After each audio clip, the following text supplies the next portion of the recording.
দলের সুপ্রিমো বারবার বলেছেন দলীয় কোন্দল ভুলে একজোট হয়ে রাজ্যবাসীর পাশে দাঁড়াতে।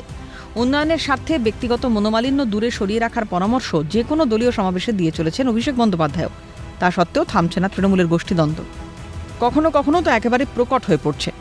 এবার কোচবিহারের দিনহাটায় দেখা গেল একই ছবি। দীর্ঘদিন ধরেই কোচবিহারের উদয়ন গুহ এবং রবীন্দ্রনাথ ঘোষের মধ্যে অন্তর্কলহ রয়েছে। সেই দ্বন্দ্ব আবার প্রকাশ্যে এলো সোমবার। ছিটমহল আন্দোলনের অন্যতম নেতা ৯০ বছরের মনসুর আলী মিয়া দীর্ঘদিন ধরেই বার্ধক্যজনিত রোগে অসুস্থ। তার সঙ্গে দেখা করতে সোমবার দিনহাটা বিধানসভার অন্তর্গত সাবেক ছিটমহলে গিয়েছিলেন তৃণমূলের রাজ্য কমিটির সহসভাপতি রবীন্দ্রনাথ ঘোষ। তার সঙ্গে ছিলেন তৃণমূল নেতা পার্থপ্রতিম রায় সহ রবীন্দ্রনাথ ঘনিষ্ঠ নেতাকর্মীরা। স্থানীয় কালী মন্দিরে পুজো দেন তারা। দেখা করেন স্থানীয় তৃণমূল নেতা মীর হুমায়ুন কবিরের সঙ্গেও। প্রয়োজনে ফের সাবেক ছিটমহলে যাওয়ার আশ্বাস দিয়েছেন তারা। এতেই খেপেছে উদয়ন শিবির। উদয়ন ঘনিষ্ঠ বলে পরিচিত দিনহাটা ২ ব্লকের সভাপতির মন্তব্য, গোষ্ঠীকন্দল বাড়াতেই সাবেক ছিটমহল গিয়েছেন ওই নেতারা। তো আমরা জনসংযোগ করছি, আমাদের এলাকার লোকের কি অভাব আছে, কি অভিযোগ আছে সেটা আমরা শুনছি এবং কিভাবে সেটাকে মেটানো যায় তার চেষ্টা করছি। নিজের বিধানসভা কেন্দ্রের সমস্যাগুলো যদি মেটাতে পারে, আমার মনে হয় আগামী দিনে সেই বিধানসভাগুলোতে রেজাল্ট ভালো হবে। তারা ঘুরে গেলেন, অথচ আমি ব্লক সভাপতি, আমাকে জানানো হলো না, বা আমার ওই এলাকার অঞ্চল সভাপতি জানেন না, এই বিধানসভার বিধায়ক জানেন না। আর যাই হোক, তারা দলের ভালো করার জন্য এলাকায় এসেছেন বলে আমার মনে হয় না। এই দিনহাটা বিধানসভা কেন্দ্রের মধ্যে একটা গোষ্ঠীকন্দল তৈরি করার জন্য এরা পরিকল্পিতভাবে এখানে সেই গোষ্ঠীকন্দলটাকে উস্কে দেওয়ার চেষ্টা চালাচ্ছে।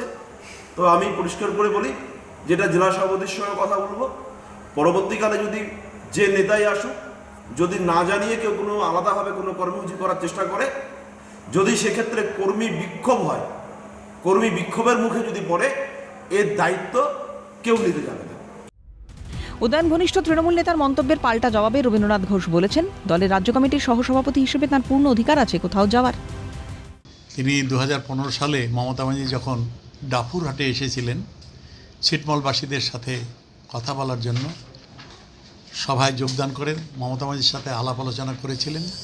তারপরেই মমতা ব্যানার্জি ছিটমহল বিনিময়ের ব্যাপারে যে কাজগুলো করার করে ছিটমহল বিনিময়ের কাজটা সম্পন্ন করে দিয়েছিলেন। একটু কাজের জন্য বা এই কাজের জন্য কারো পারমিশন নেওয়ার প্রয়োজন হয় না।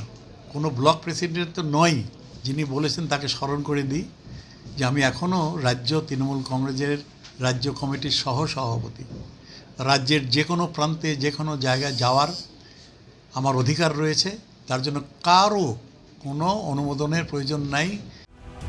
তৃণমূলের দুপক্ষের এই কাদা ছোড়াছুড়ি কি দলকে অস্বস্তিতে ফেলছে না? দলের শীর্ষ নেতৃত্বের পরামর্শ আর কবে বোধগম্য হবে দলের সব স্তরের নেতাকর্মীদের? বছর গড়ালেই বিধানসভা ভোট, এই গোষ্ঠীকন্দলের ছাপ কি পড়তে পারে না ভোট বক্সে? আর কবে বুঝবেন তৃণমূলের এই নেতারা? কোচবিহার থেকে শশীকেশ রায় রিপোর্ট, ক্যালকাটা নিউজ।